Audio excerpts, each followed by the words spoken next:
informational session with Joe Taylor from Salt Lake City, and then we'll do an update on the regional transportation plan from WFRC and from MAG, and then an update on the long-range transit plan with UTA, and basically looking at future opportunities for feedback. And then we're going to go over some changes to the CAC and what that'll look like in the future of the CAC, and then we'll end with open discussion and announcements. And yeah, that will be our evening tonight. So we'll go ahead and get it started with introductions. And I will start. I'm Che Mosqueda. I'm on the long range transportation team. And yeah. Rosie Hernandez, Wasatch Front Regional Council. And I'm going to pass around the sign-up sheet. Please let me know what gift card you want. If you are participating online, please email me your gift card choice, rosie@wfrc.org. Thanks. Thank you, Rosie. Good evening, Stephen Richardson, Davis County and Weber State. Shauna Meekum, Mountain Land Association of Governments. Mike Christensen from the Utah Rail Passengers Association and also Salt Lake City's Planning Commission. George Honor, Long Range Plan Group here at WFRC. Good evening, Carolyn Hoskins, Salt Lake City. Joe Taylor, I'm a transportation planner for Salt Lake City. Jeremy Shinoda, Ogden resident, Ogden Planning Commission. Shauna Nardone with WFRC, and I also chair the Salt Lake City's Transportation Advisory Board. All right, and then we will go to those online, and we'll start with Sarah. Sarah Cody, she, her pronouns, and I am a resident in Salt Lake City. All right, Sandra. Hi, I'm Sandra, Salt Lake City resident. Hugh. It's Hugh Van Wagen, Wasatch Front Region, Francisco. Toya. Hi, my name is Toya, she, her pronouns, and I'm a Salt Lake City resident. Andrew Riggle. Hi, everybody. Andrew Riggle with the Disability Law Center. And sorry I turned my camera off, but my battery's about to die, so we'll see how long this lasts. No problem at all. Thank you. Megan. Hey, everyone. Megan Waters, Community Engagement at UTA. Tashelle. Hi, everyone. Tashelle Wright, representing Project Success Coalition and from the Salt Lake County area. All right, perfect. Thank you very much. I don't think I missed anyone. If I did, go ahead and speak up, though. I think we got everyone. All right. If not, we will go ahead and move on to our first item on the agenda, which is reconnecting communities with Joe Taylor, and I'll have him share his screen in just a moment.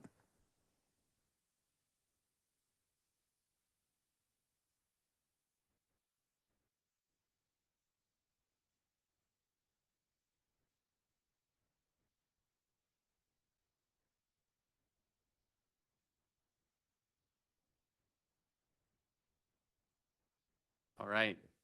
Thanks for having me, everybody. I'm really happy to see Mike and Sandra, who were Community Advisory Council members on our citywide transportation plan, where sort of the genesis of this idea got started. So, hi, guys. Thanks for being here, even though I didn't know you'd be here. Reconnecting Communities is a federal highways grant program, discretionary grant program. It started as an idea under the Obama administration and came to fruition under the Mayor Pete Transportation Division under President Biden. It is a discretionary grant program specifically to issue planning and capital grants to address communities that have been divided by transportation infrastructure. I think sort of the classic, instance of this is like a Robert Moses highway project. Think the Bronx Queens Expressway, the Highway to Nowhere in Baltimore. Highway to Nowhere in Baltimore is a peer grant program for actually this round. But just looking at places where, regional, national transportation infrastructure came in and achieved its broader transportation goals, but also ripped up and divided communities. Generally lower income, generally not white. These are, the story is pretty classic. So Salt Lake City, as I'm sure you all are aware, is divided east to west by first the heavy gauge rail, and later on down the road, and I think I'll get into the history slide here. East to west, right? And we have a West Side neighborhood, which is a wonderful neighborhood full of amazing people, but has historically and currently been underinvested in or disinvested in. You can see on here, this is the original 41 redlining map of Salt Lake City. The red areas are, quote, undesirable.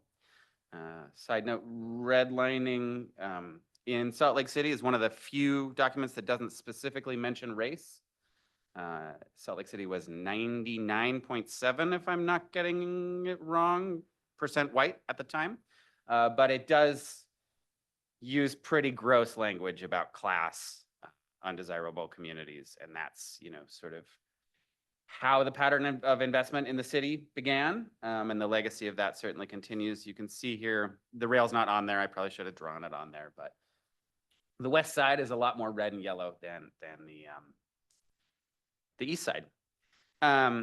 So, that pattern sort of persists. I-15 and I-215 come in, further disrupt, make that divide a less safe place to be with freeway on and on ramps, on and off ramps. Like I said, the goals of Intercontinental Railroad and Interstate Freeway were to regionally connect the country. And in that respect, they achieved those ends, kind of to a phenomenal degree, right? The movement of goods and services because of these two major infrastructure projects, it was a very much before and after situation.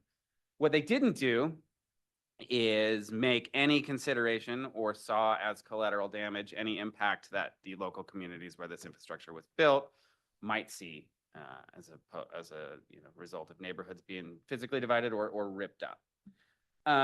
So, our sort of dabbling and talking to people about this, thinking about this, is that there's a lot of distrust in agencies that provide infrastructure, specifically transportation infrastructure. And, that distrust is frankly pretty well earned. And that the physical and psychological divide, at least in Salt Lake City, is still very much in place. So,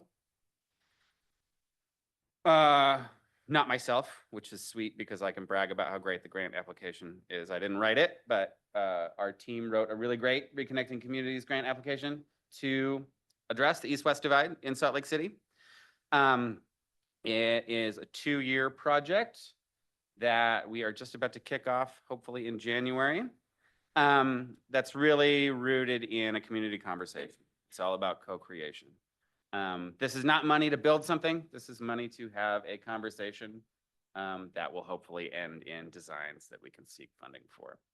So, we want to kind of have the community very concretely and expressly define the problem of the divide, start coming up with solutions as broad and wild as we can, and then go through a process with folks to evaluate those solutions based on how likely they are, what their second order effects are, and what their relation to the defined problem is.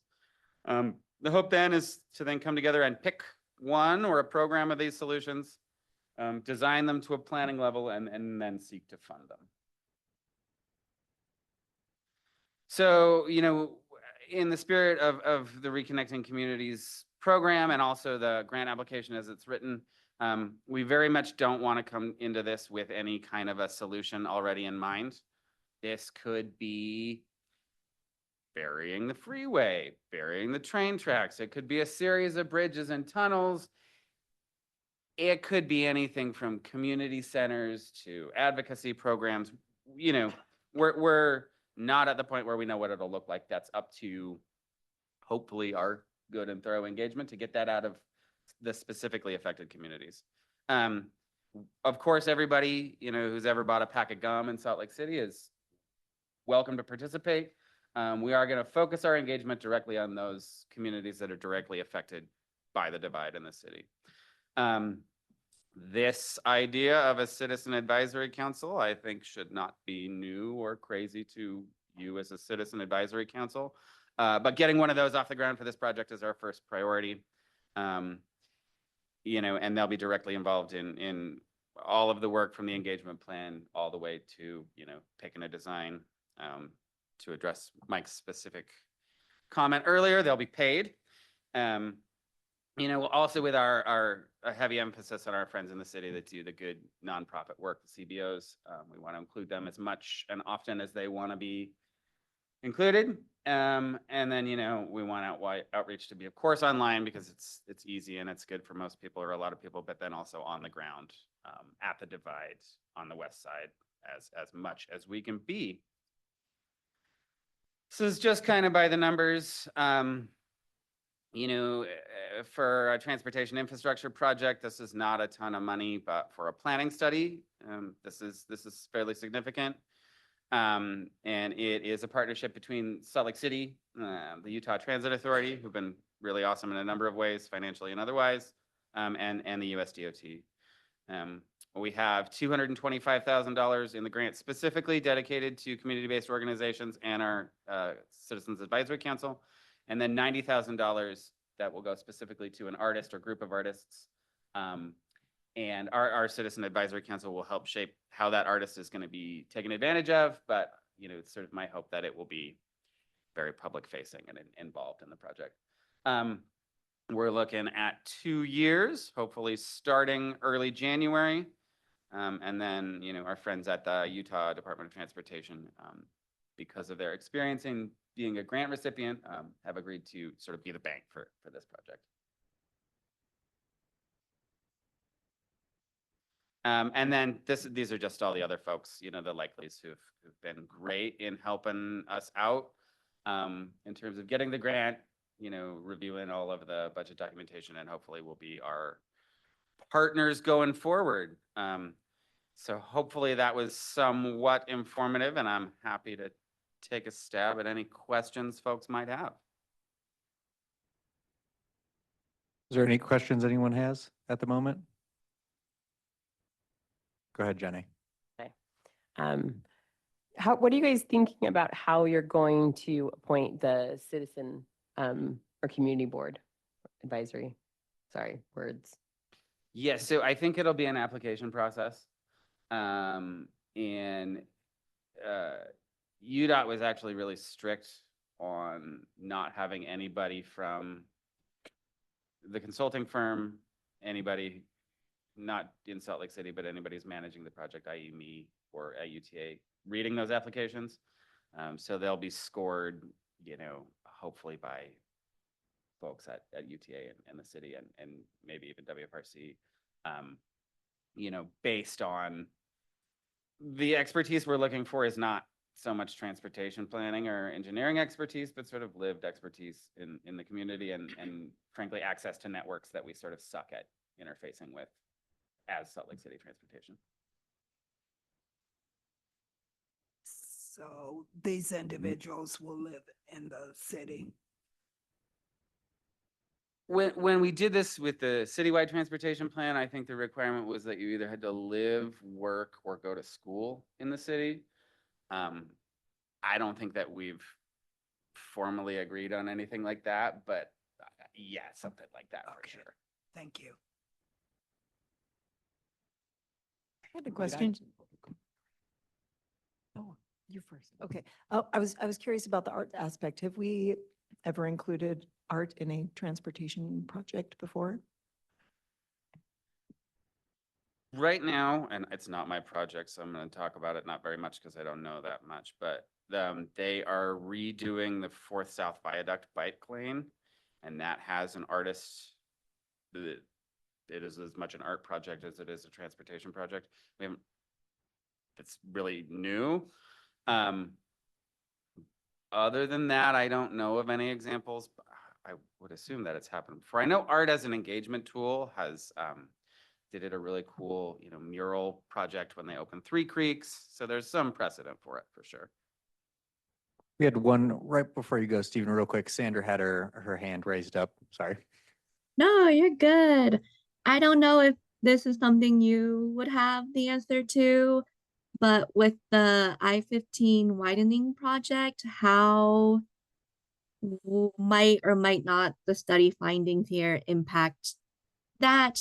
And if so, like, are there any opportunities to align the two? Like if something from the study said something different from what they're doing and they're too far deep in construction and then have to go back and like, I don't know what the overlap might be between those two.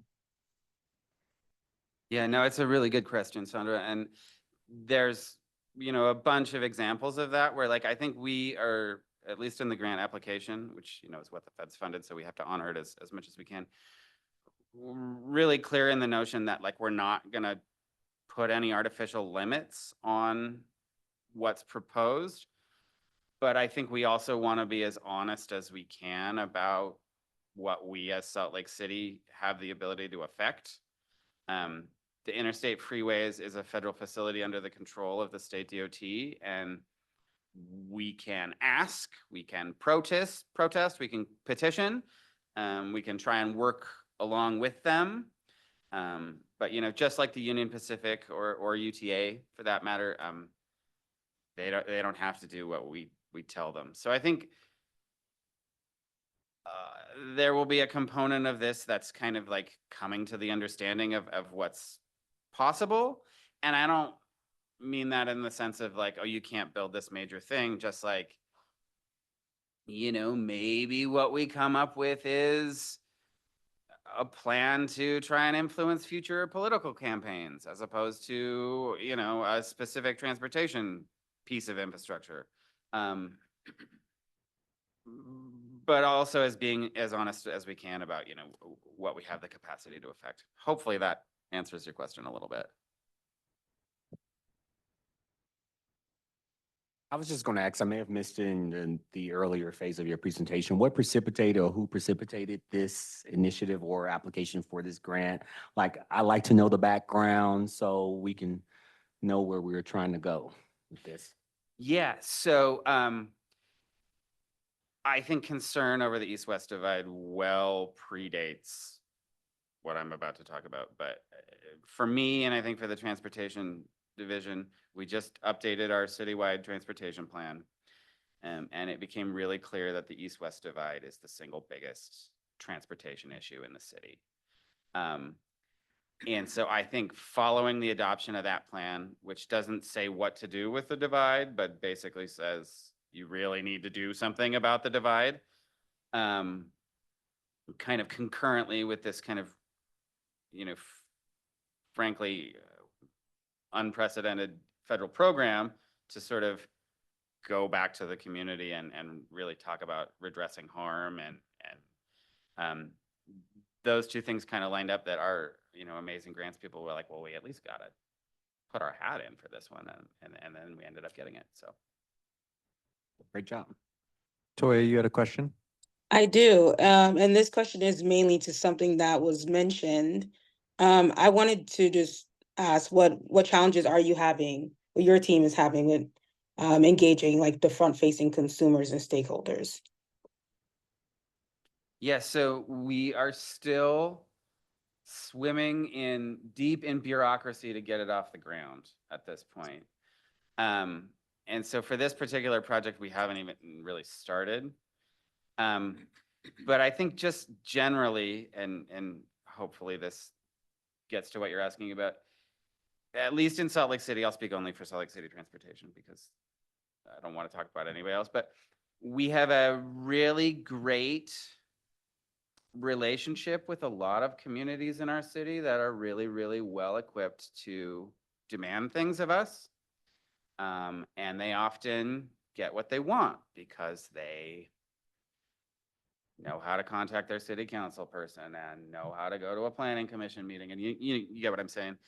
And we know that we also have a huge population in the city that either doesn't know how or doesn't want to or doesn't trust engagement with us. And I think that we understand that there's a lot of, really earned reasons for that. Either because of things that we specifically or just other, government entities have done, or just that they're too busy or they don't speak English or, and so I think our biggest challenge is to just, and that's clearly we're not going to solve this in the next 2 years, but just continually get better at engaging with those folks that we don't do a good job of engaging with currently. Does that give you somewhat of an answer? It does. And do you guys have a plan to engage these individuals? So the first thing we're going to do is form our Citizen Advisory Council, and then they will help us co-create a more broad engagement plan. Okay, thank you. How many individuals will be on that council? Don't know if we know right now. I expect in the teens, but I don't want to say something and then be wrong. Thank you. Can you mention a little bit about the role of the Reconnecting Communities Institute? Yeah, so this, in addition to handing out money and discretionary programs, the Federal Highway Administration has also set aside a chunk of money for what they're calling the Reconnecting Communities Institute. And it is basically, they've engaged, professional consultant services to sort of help people who either have one of these grants or want one of these grants. And, they do sort of trainings and online workshops. And it's been really great. I should also mention there is one of the first groups to get one of these grants is called Reconnect Rondo. Rondo is a neighborhood in St. Paul, Minnesota. That is, one of these classic examples of like a vibrant middle-class Black neighborhood that was ripped in half, like 30-day notice on your door, your house is getting demolished. And Reconnect Rondo has hosted a series of summits where they bring fellow grant awardees together. They've both been in St. Paul. And it's kind of similar, but sort of the kind of underdog nonprofit, but also people who've been through this. That is to say, there's kind of a really cool kind of community that's springing up around these grants. I've talked to some really amazing people doing really amazing work all over the country. Everything from like actually capping a freeway and putting a park on top of it to, building a Filipino community center in Stockton, California. So it's been really, really amazing.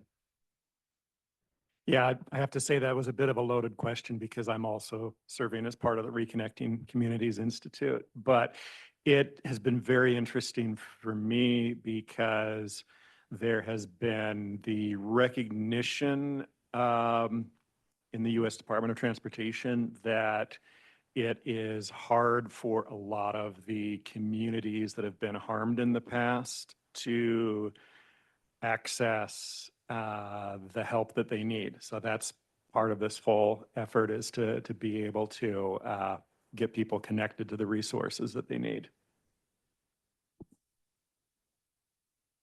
And I had one question for you. I assume there will be a couple different times where there'll be a public comment period of some sort.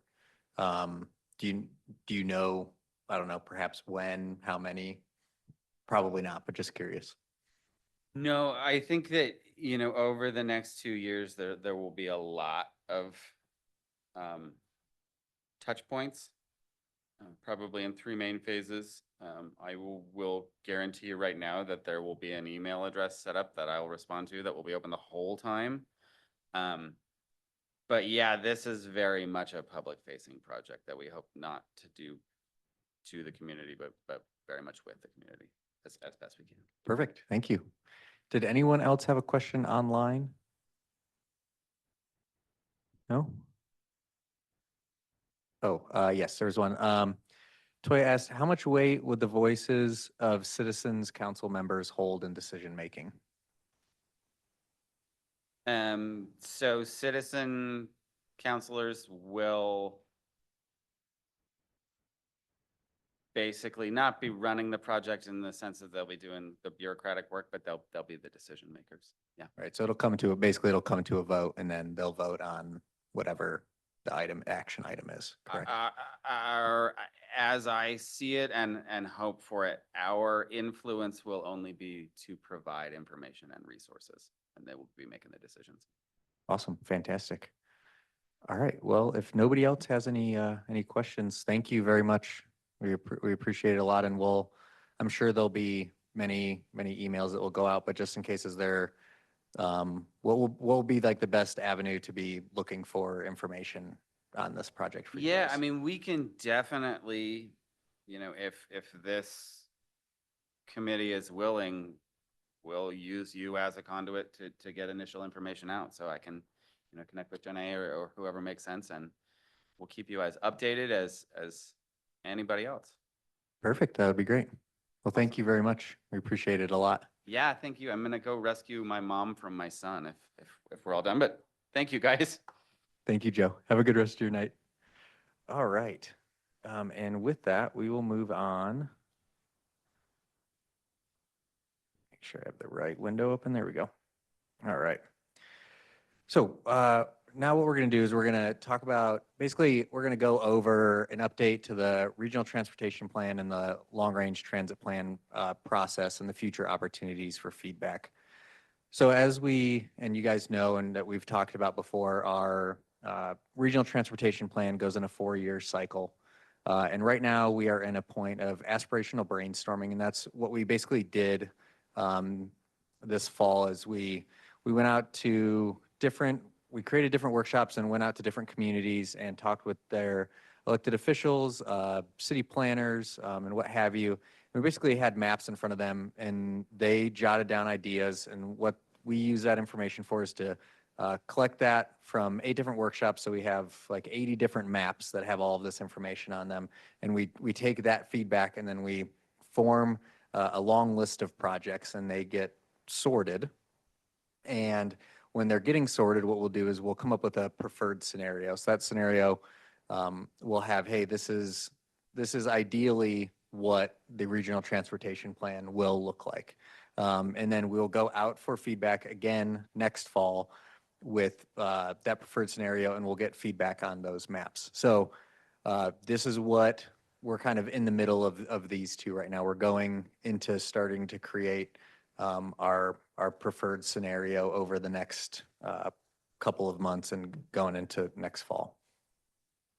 And then after that, so we'll finalize that preferred scenario, and then we'll take those projects and we'll create a prioritized list. And basically that just ensures that these projects are matching our Wasatch Choice Vision. And it also ensures that the projects are fiscally constrained. So looking to make sure that we have all of the money for those projects, and there will be a feedback portion for that. So that will be another item where we would bring that list to you guys and get that feedback, like how we've done a couple of different mapping exercises. And then we'll, at the end, in May 2027, we will have a final plan for adoption. So this is where we take basically everything from these 3 years and we put it all into the one regional transportation plan. And this must conform to air quality budgets for on-road mobile sources, and it has to be approved by the Federal Highways Administration. And then this, basically the process and how this works is once the plan is ready for adoption, we will bring it to our regional council. So they will sit here, they will look at it, and then it will go out for a 30-day public comment period. And then after that is over, what we do is we will look through, review, and respond, correct? We respond to all comments? We respond to every comment that is made for that final plan, and then we'll make adjustments as needed. Go ahead, Dre. I was just going to add the final comment period will be it'll be like January, February of 2027. So before the final adoption.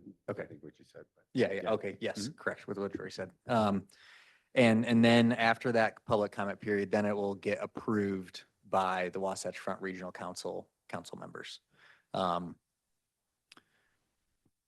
One other thing I'd say is I think Shauna, Mountain Land Association of Governments is on a very similar schedule. they have, she's Oh, going she right has her after own this. presentation? Oh, okay, good. There you go. So this is the timeline and time frame for our, basically you can pinpoint at each one of these spots in our planning cycle where we will have feedback opportunities. And obviously we'll be meeting throughout this whole cycle as well. So there'll be more options or opportunities for feedback. But these are kind of the main key points where we'll meet kind of every fall for feedback opportunities. But yeah, so right now we do have a comment map open that I wanted to share with you guys as well. So you can, and I'll send this link out in the follow-up email. But what this is this is a map that we took and we sent out also in response with our follow-up to our fall workshops. And so you can go in and you can basically select, you can draw lines, you can select a zone. There's a multifaceted way that you can use this, but you can leave a comment on a map and then that way it can get incorporated into our project list for looking at what projects could go into the preferred scenario. So again, I will send that out. And if you have any questions on that, would be more than happy to meet with anyone, Zoom to Zoom, face to face, however, whatever works to help with that. All right, and now I'm going to pass it over to Shauna and we will talk about Mountain Land Association of Governments plan. Ditto, but 4 months behind is the summary, I think. Yes, so you can go to the next slide. Our timeline, our series of events is basically the same. The names might be a little bit different, but just like WFRC, we're looking at the big picture. What do we prioritize? What policies do we have in place? Then getting into more robust community engagement, looking at different scenarios, prioritizing projects, getting the money to fit the projects, and finalizing the long-range regional transportation plan with reaching out to our stakeholders and this group and other community groups throughout the process. We can go to the next slide. We do have in our new public participation plan some specific times that we will reach out to specific people and various methods of doing so. There's the traditional email and open houses, but also our newsletter that we now have up and running. We would like to do more pop-up events kind of as we see projects that need extra attention, or we probably all run into those projects where they get on the long range plan and then the people in the city say, wait, I never heard about this. So we want to make sure everybody hears about it while we're going through the process. Yeah, next slide. Some important dates, like I said, we're just a bit behind WFRC. We'll have our kind of visioning processes and stakeholder workshops. So we're gearing this up in spring of 2025.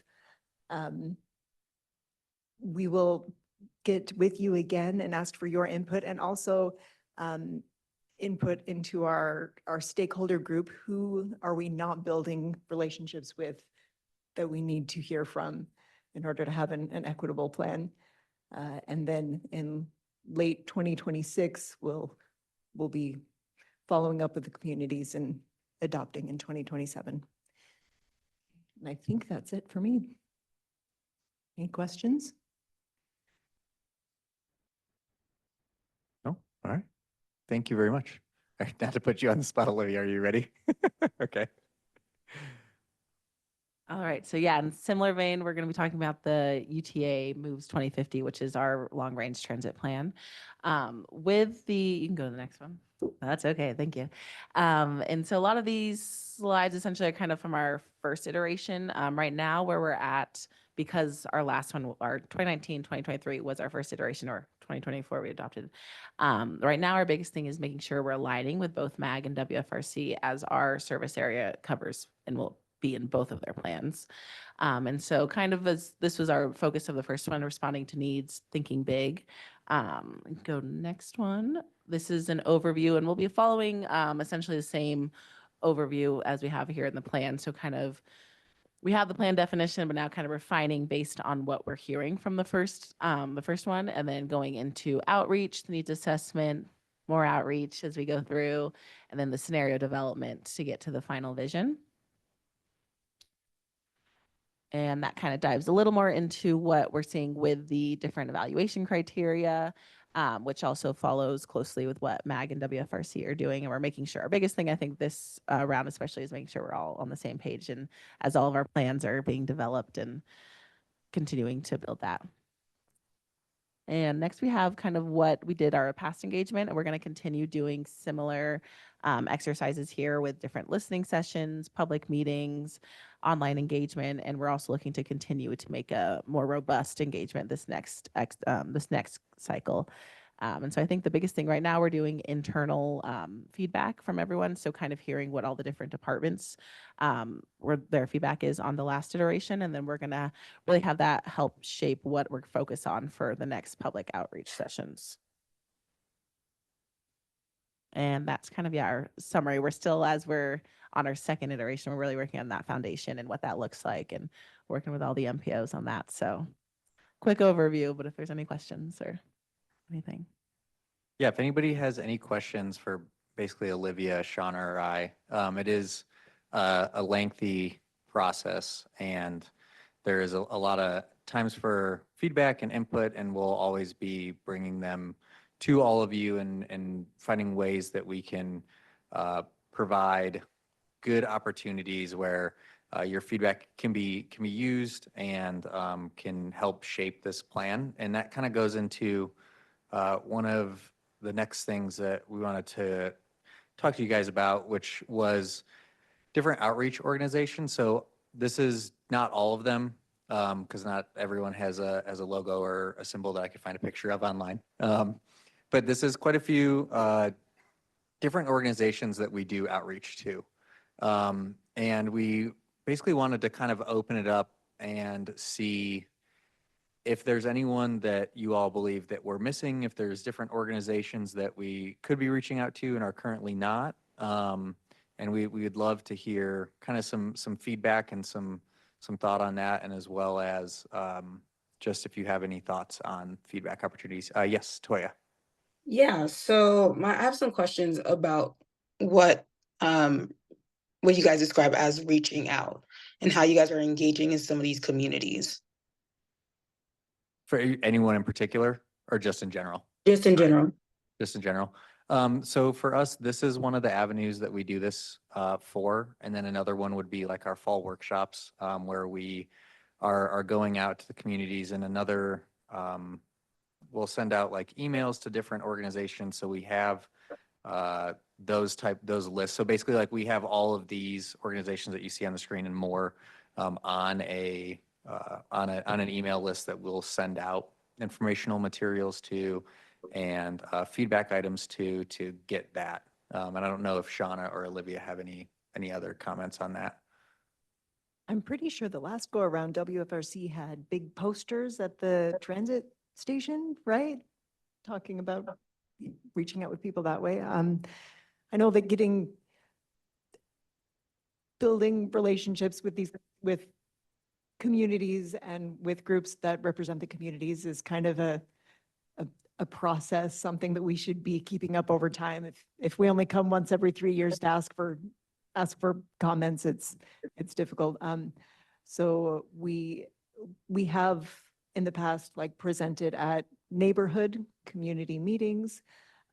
We have a citizens active transportation group that is helping with feedback as well, and not just feedback, but regularly attending and hearing concerns. But I know that's not true of all the groups listed here, and I would love input. I would love your advice on how we can better build and maintain those relationships. Yeah, I have a few suggestions, but I can leave that for an email. That would be fantastic, Toya. Go ahead, Olivia, were you going to say something?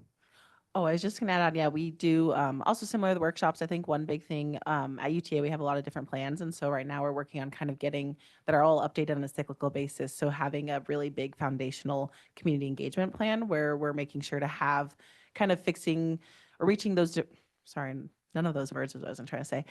Trying to address the different needs that maybe we haven't in the past and hitting those different areas and different groups and going to like events that they're putting on. And just also not making sure we're constantly going out in the same exact way. So always having like a survey out, but having different forms of engagement to really address all the needs that we're seeing. Brady, I saw your hand was raised. Did you have a question? I was going to suggest maybe reaching out to another group that I'm a part of. Sorry, didn't have video fully on. Another group I'm part of, which is the Utah Developmental Disability Council. That might be a potential set of people to reach out to. Yeah. Yeah, that's fantastic. Thank you very much. I'm noting down. And if there's thoughts after this, always feel free to email me too.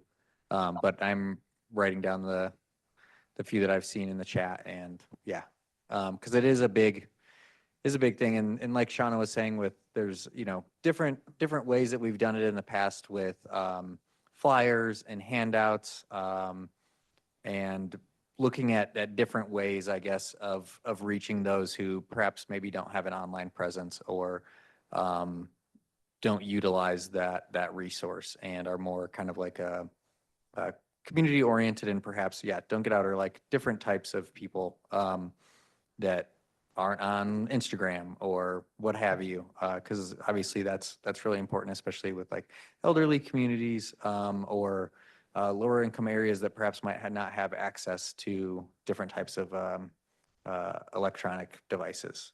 So yeah, we appreciate that a lot, and that's definitely something that we're trying to do. And one of the reasons that we're talking about this today is because WFRC is looking at figuring out how we can do one of the this is kind of getting into our next agenda item, but one of the items of feedback that you guys have brought to us was that there wasn't, you guys wanted more outreach, basically, looking at different ways we can do outreach. And so we thought about doing some public type workshops, and we're looking at basically who we could reach out to for those. And so that's why kind of this agenda item is on.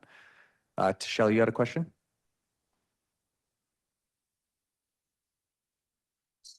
Yes, I just had a suggestion, but I thought I would say it audibly just in case for those in person. But I was thinking another organization would be UPAN, which is the Utah Prisoner Advocate Network. A lot of those families and those reentering our communities may really benefit from outreach, especially as they are primary users of public transit systems. And they're all over the state. And so I think that they would be a great group to add to those you do outreach for. They have monthly meetings you all could present at. They sometimes have even events in person, but just a great way to reach a lot of community members who are not reached out to often or considered. Yeah, that's a great point, especially because of considering like transit use.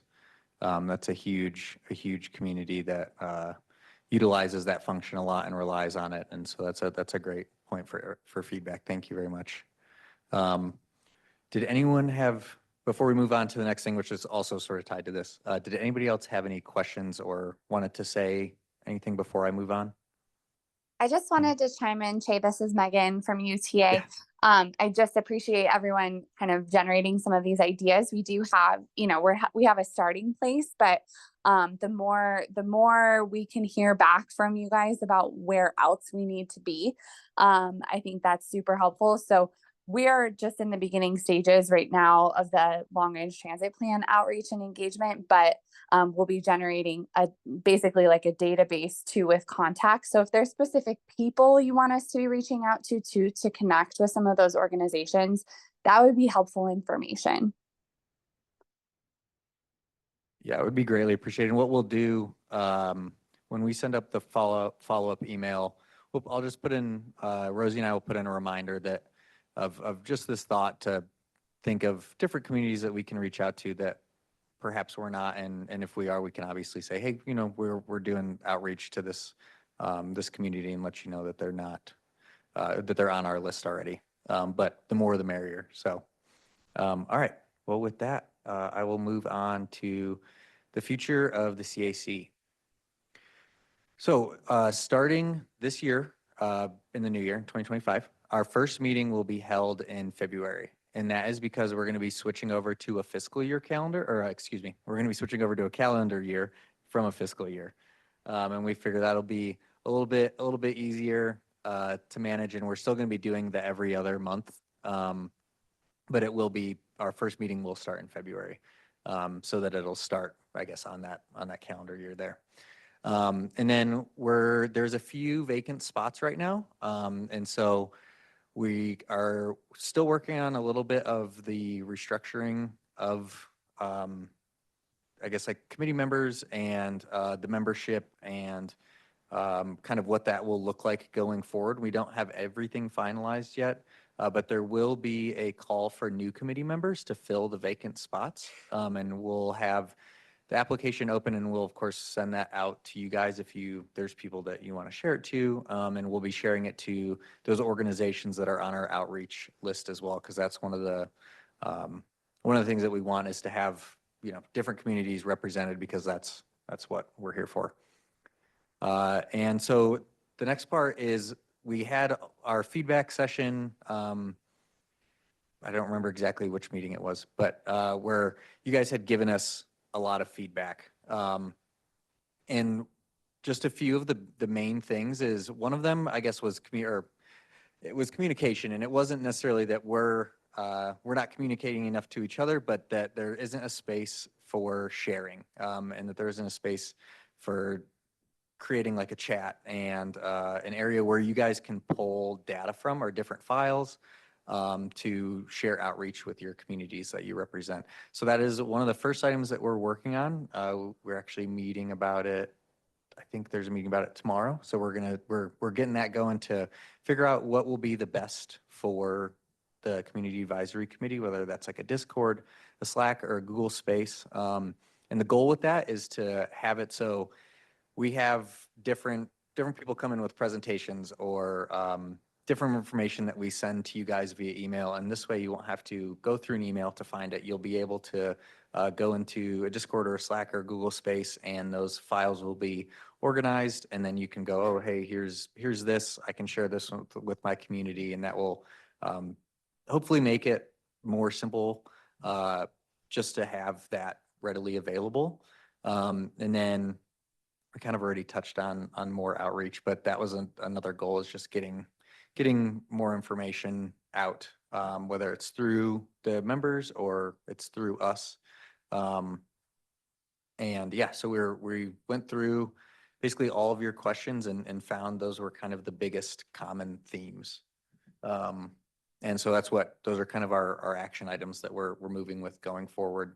And as soon as that is up, we'll probably do it, I guess, debut it or premiere it, however you want to say it, at one of our meetings, and go through how to use it and everything like that, and how everything will function. And with that, it looks like we'll be ending a bit early today.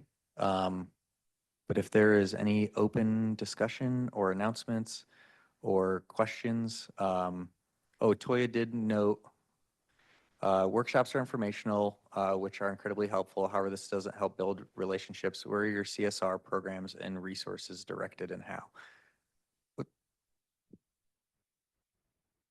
Might be a John A. question. Sorry, Toya, you got me mid-chew. Toya, can you say more what you're specifically looking for? So I think we've kind of touched on this a little bit throughout the session today. Right. So I know when I asked my previous question, you mentioned that you guys are doing a lot of things to connect with the community, such as presenting, sending out flyers, emails. But I think those are very surface level based connection opportunities. I think opportunities could be better served actually getting in the community, figure out their needs, how you can partner with them on various like opportunities. I'm just gonna randomly shoot one out, but let's say there's an event for refugee populations. And then instead of just tabling at the event, you're an active part and participant in that event. And then you guys provide your resource. So that is what I'm referring to. Yeah, so you're saying more, not just digital communication, but more two-way conversation is what I heard you say, and more physical things. And yeah, and I think some of our partners in this room have, we have different moments or different projects where we can do more of that. But I think we're all trying to move to that direction. But I think that is valuable input, and I think that's what we're trying to move towards more of that when it makes sense for our particular missions and our particular projects. But I appreciate you pushing us in that way. All right, is there any other items that you guys wanted to talk about, or any announcements of events or anything like that that you guys have?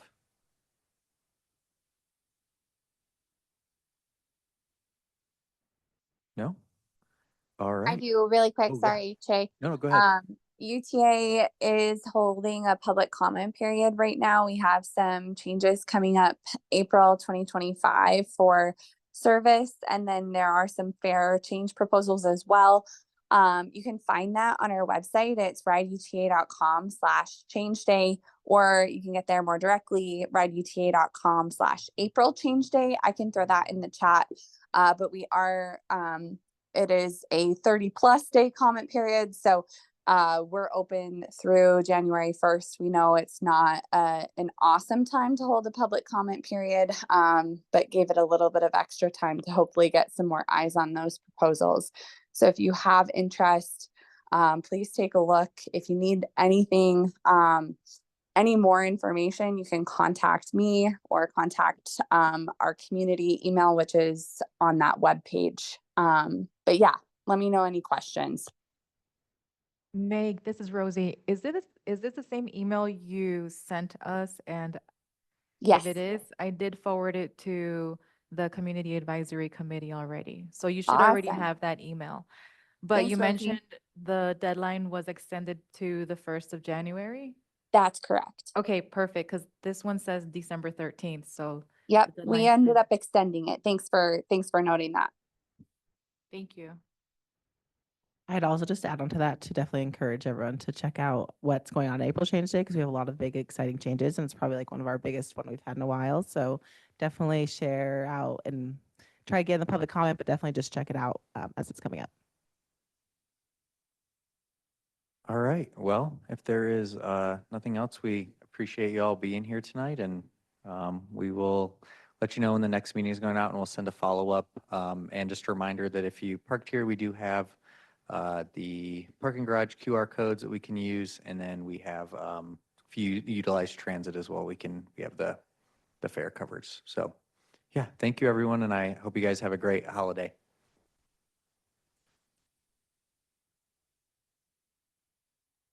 Thank you all. Thank you.